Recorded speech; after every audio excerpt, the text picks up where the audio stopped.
Last night I dreamed. Okay, I was standing in a dark room and I was wearing a suit. It was a good suit. I think it was gray. The suit was exceptionally tailored, fit very well. But my tie was loose and the coat was unbuttoned. This was the end of a long day, and I was very frustrated with this case that I'd been assigned to. I was an investigator in this dream. Someone had kidnapped Samuel L. Jackson's two sons. Which is funny because I had to look this up after I woke up this morning, and Samuel L. Jackson doesn't even have one son. He's got a daughter, apparently. But anyways, in my dream, somebody had kidnapped Samuel L. Jackson's two sons, and it was up to me to find them and their kidnappers. And the department had been sent a ransom demand. Oddly enough, it hadn't been mailed to Mr. Jackson. It had been mailed to us. I don't know what department I worked for, though.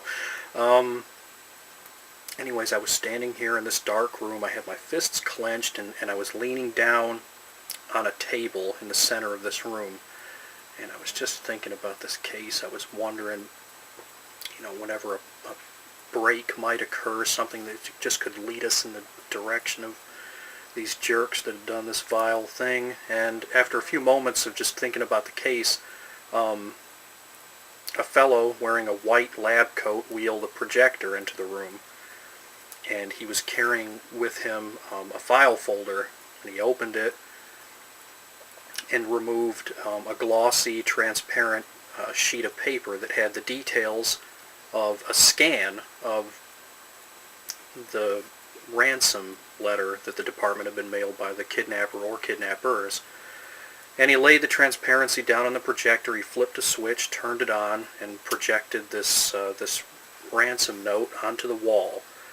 I was looking at it, and the ransom note had been typed. And it looked like it had been typed by a very old typewriter. The odd thing about it is it was signed in ballpoint ink.